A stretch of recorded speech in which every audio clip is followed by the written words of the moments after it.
বন্ধুরা চলে এসেছি কম্পিউটার টিপস অ্যান্ড ট্রিক্সের নতুন আর একটা ভিডিও নিয়ে। বন্ধুরা আজ আমি আপনাদের টোটাল 3টে ট্রিক শেয়ার করব, যে ট্রিকটা শিখে নেওয়ার পর আপনারাও অনেকটা উপকৃত হতে পারবেন।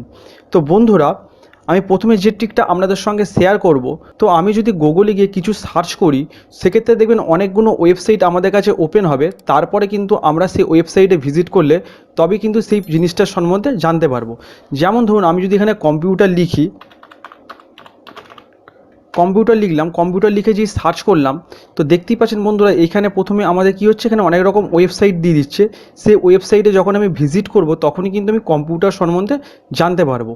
কিন্তু বন্ধুরা আমি যদি এই ওয়েবসাইটে ভিজিট না করে কম্পিউটার সম্বন্ধে যদি বেসিক নলেজ একটু আমি নিতে চাই, সেক্ষেত্রে জাস্ট কম্পিউটার লেখার আগে আপনি ডিফাইন লিখবেন। সেক্ষেত্রে দেখবেন কম্পিউটার সম্বন্ধে একটা বেসিক নলেজ আপনাদের কাছে চলে আসবে।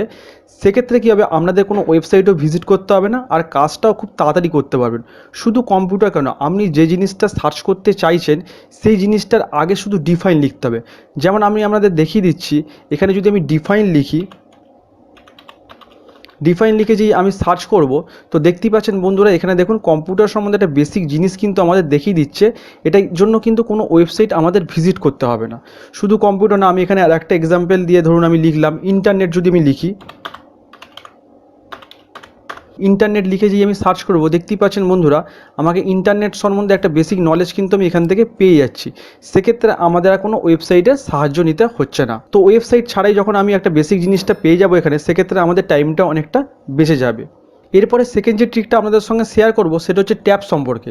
ধরুন বন্ধুরা আমরা যখন ইন্টারনেটে কোনো কাজ করি, তখন আমাদের অনেকগুলো এরম ট্যাব ওপেন থাকতে পারে। সেক্ষেত্রে কী হয়, আমরা যদি ভুল করে কোনো ট্যাব, মানে ধরুন দরকারি কোনো কাজ করছি, ধরুন সেই ট্যাবটাকে যদি ভুল করে আমি ক্রস করে ফেলি, সেক্ষেত্রে সেই ট্যাবটাকে আমি পুনরায় ফিরিয়ে আনবো কী করে, এটি আজকে সেকেন্ড ট্রিকটাতে আমরা দেখিয়ে দেবো। ধরুন বন্ধুরা এখানে এই যে আই লাভ পিডিএফ এই যে ওয়েবসাইটটা ওপেন আছে, এটাকে ধরুন আমি এখান থেকে ভুল করে ক্রস করে ফেললাম। সেক্ষেত্রে আমি যে ওয়েবসাইটটাকে ফিরিয়ে আনবো কী করে, তো এই ওয়েবসাইটটা ফিরিয়ে আনার জন্য আমাকে কিবোর্ড থেকে Ctrl+Shift+T যে একসাথে প্রেস করব, সঙ্গে সঙ্গে দেখবেন কি আপনার যে লাস্ট ট্যাব যেটা আমি ক্রস করে ফেলেছেন ভুল করে, সেটা সঙ্গে সঙ্গে আমরা চলে আসবে। তো বন্ধুরা দেখতেই পাচ্ছেন আমি কিবোর্ড থেকে যে Ctrl+Shift+T একসঙ্গে প্রেস করলাম, সঙ্গে সঙ্গে কী হলো, আমার এই ওয়েবসাইটটা আবার কিন্তু চলে এলো। এরপরে বন্ধুরা 3 নম্বরে যে ট্রিকটা আপনাদের সঙ্গে শেয়ার করব, সেটা হচ্ছে মাউসের খুব সুন্দর একটা ব্যবহার।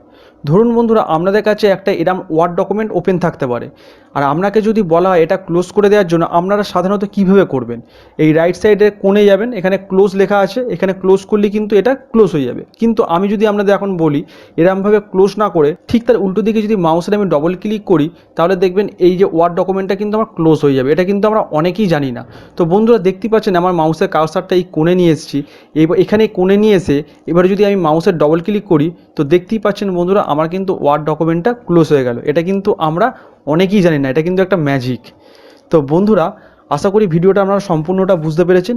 ভিডিওটা যদি ভালো লাগে তাহলে অবশ্যই চ্যানেলটা সাবস্ক্রাইব করে দেবেন, আর সাবস্ক্রাইব করে দেওয়ার পাশাপাশি নিচে থাকা বেল আইকনটা অন করে দিয়ে অল নোটিফিকেশান করে দেবেন, যাতে এরকমই পরবর্তী ভিডিওগুলো আপনার কাছে সবার আগে পৌঁছে যায়। আর বন্ধুবান্ধবদের মাঝে শেয়ার করতে ভুলবেন না। ভিডিওটা অবশ্যই একটা লাইক আর কমেন্ট করে দেবেন। দেখা হবে এরকমই কোনো পরবর্তী ভিডিও। ততক্ষণ পর্যন্ত ভালো থাকুন, সুস্থ থাকুন, ধন্যবাদ।